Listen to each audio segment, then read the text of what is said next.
Salut à tous, et vous voyez déjà retour sur une première mini vidéo théorie à propos de la saison 4 de Stranger Things, car je pense que c'est là qu'on se pose vraiment les questions et que c'est important d'y revenir. Bon d'ailleurs, pour ceux qui n'ont pas encore fini de regarder la saison 3, vous pouvez de suite quitter cette vidéo parce que ça va méchamment spoiler. On revient sur Hopper bien évidemment, car c'est le premier gros choc de cette saison. J'en ai parlé dans ma dernière vidéo, mais ça commence à se préciser un peu sur son sort, on a quelques éléments en plus, et ce serait bien de corréler tout ça.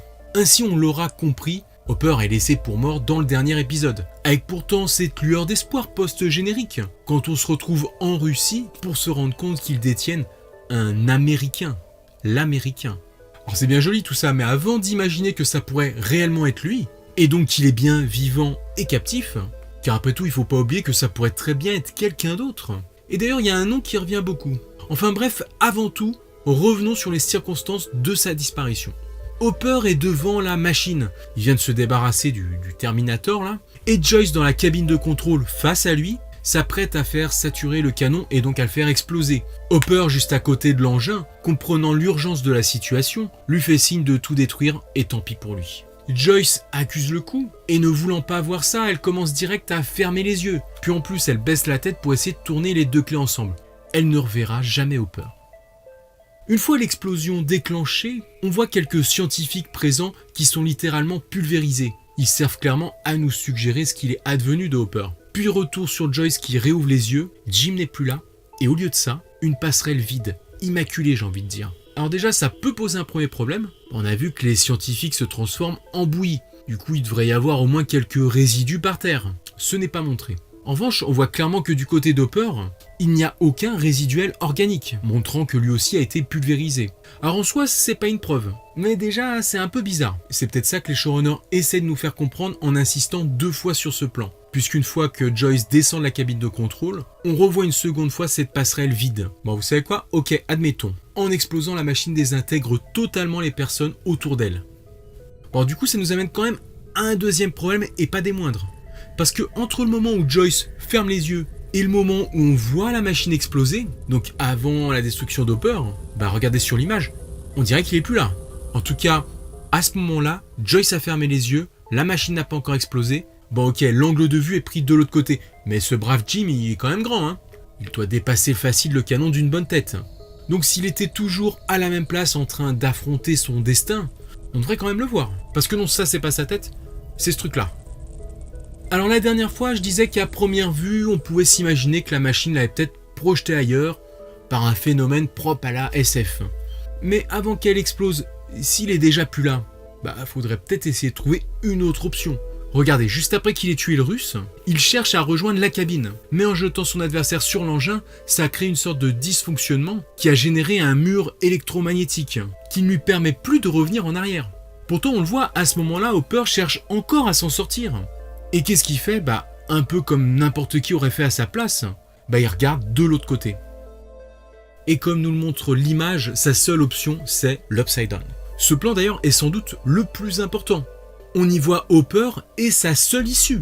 En plus, il n'est pas du genre à se laisser mourir. Alors est-ce qu'à ce moment-là, il est en train d'hésiter, de réfléchir à cette option? Quoi qu'il en soit, cela signifierait que revoir Joyce serait peu probable. Peut-être même qu'à cet instant, il n'est pas encore prêt à pénétrer dans l'Upside Down. Alors ainsi, mort pour mort, et tentant le tout pour le tout, il aurait pu tenter une fuite par cette issue, bien que très dangereuse, car il sait ce qu'il attend derrière. Ça reste quand même mieux qu'une mort imminente. Pour ce faire, il doit quand même descendre l'échelle et taper un petit sprint, ou peut-être sauter directement de la plateforme et aller s'engouffrer dans la brèche encore ouverte. Alors ça pourrait lui prendre un peu de temps, mais quand même, entre le moment où Joyce ferme les yeux et active les 2 clés, puis après l'explosion, les showrunners nous mettent une sorte de petite ellipse, un écran noir, avant de revenir à l'explosion par elle-même. Donc difficile de mesurer combien de temps il avait réellement pour accomplir tout ça. De son côté, la scène post-générique nous apprend 2 choses. Ils détiennent maintenant un Américain et aussi un Démogorgon, ce qui signifie que maintenant, probablement, ils ont un accès à l'Upside Down de leur côté. Après, on ne connaît pas vraiment les lois qui régissent l'Upside Down. Si Hopper s'y est vraiment aventuré, il pourrait s'y être perdu un temps, à tenter de faire de la survie. Un peu comme Will dans la première saison, ce qui serait plutôt sympa à découvrir. Mais le fait que les Russes finissent sûrement par ouvrir un passage de leur côté pourrait lui donner un point de chute qui l'aura conduit droit au cœur de la Russie. Et puis attendez, s'il rencontre le Mind Flayer entre temps, Vous imaginez? Un Flyhead Hopper? Bref, tout ça, ça reste assez flou. Mais toujours est-il qu'il n'est plus sur la plateforme. Et que les Russes sont un peu plus tard, soudainement, un prisonnier américain. En tout cas, ce qui irait dans ce sens et qui arrangerait un peu plus les choses dans tout ça, finalement, c'est la perte de pouvoir d'Eleven pour le moment.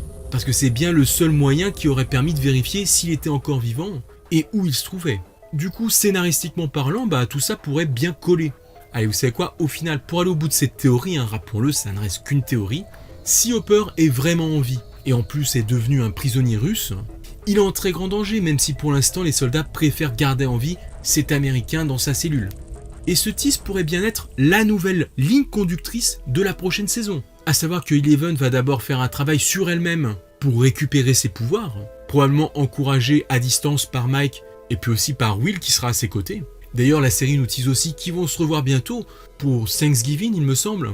Et ça pourrait être à ce moment que pourrait commencer la saison 4. Le retour d'Eleven à Hawkins, retrouvant suffisamment de force pour se rendre compte qu'Hopper est en vie et en informer les autres. Et dans ce cas, la mission de cette saison, ce serait le sauvetage d'Hopper justement.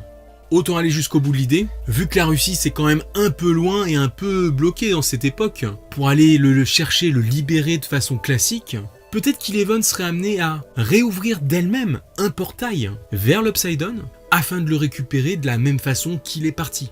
Et puis bien sûr, dans ce cas-là, les forces maléfiques, le Mind Flyer, pourraient saisir l'opportunité pour redevenir menaçants. Voilà, en tout cas, je me lâche sûrement un peu trop avec toutes ces histoires. Mais en tout cas, c'est une idée de scénario qui pourrait déjà coller avec les quelques éléments qu'on nous laisse là en fin de saison. Et ça pourrait garder une certaine cohérence avec la série. Vu que le portail a déjà été réouvert artificiellement, faudrait penser à autre chose. Et le prétexte serait tout trouvé en obligeant Eleven à le faire. Alors maintenant, est-ce que la saison 4 consistera en un sauvetage d'Hopper? Et d'ailleurs, dans ce cas, il risquerait d'avoir considérablement maigri, vu les conditions précaires de captivité. Est-ce pour cela que son embonpoint était autant mis en avant cette saison? Une chose est sûre, c'est qu'il va falloir surveiller de près du côté de l'acteur David Harbour sur les réseaux sociaux prochainement. Voir déjà sur des photos s'il subit une petite transformation physique pour aller dans ce sens. Bon, déjà la barbe, mais en soi ça veut rien dire ça. Et puis surtout par rapport à ses propos. Car je l'ai souvent évoqué, l'acteur parle beaucoup, peut-être même un peu trop parfois. Au final, cette saison 3, le seul indice qui pouvait nous laisser penser que ça allait être lui la victime, c'était bien les nombreuses déclarations appuyées de l'acteur quant à la gravité de la fin de la saison. J'en parlais encore dans ma vidéo à la veille du 4 juillet. Alors bien sûr, pour le moment, l'acteur devra aller dans le sens de la série, en affirmant que son personnage est bien mort pour entretenir le suspense. Mais bon, à surveiller. Alors après, d'ailleurs, l'un de vous m'a dit dans les commentaires la dernière fois que les frères Duffer auraient déclaré « pas de corps, pas de mort ». Voilà, si tu te reconnais, merci pour l'info. Alors franchement, c'est peut-être une vieille interview, je l'ai peut-être lu et je m'en rappelle plus, mais s'ils ont vraiment dit ça, alors là, le doute n'est quasiment plus possible. Alors d'ailleurs, j'ai une mission pour vous, tiens. J'essaie de retrouver cette interview, celle où les frères Duffer parlent précisément de ça. Vous savez quoi, si vous la retrouvez de votre côté, n'hésitez pas à m'envoyer le lien, là, dans les commentaires de cette vidéo, histoire d'en faire profiter tout le monde en plus. En tout cas, au-delà de ça, de toute façon, dans les mois à venir, on aura des nouvelles choses pour agrémenter tout ça, ou alors au contraire, pour partir dans une nouvelle direction. Peut-être qu'il faudra vraiment se résigner à voir Hopper comme définitivement mort.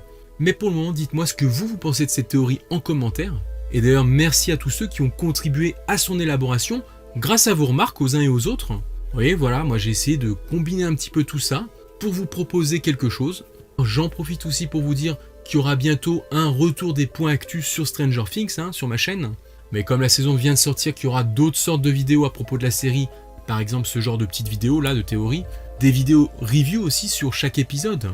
Du coup, je les adapterai sûrement dans un format un peu plus condensé pour me permettre aussi de vous préparer plein d'autres choses. Voilà, maintenant il ne me reste plus qu'à vous dire à bientôt.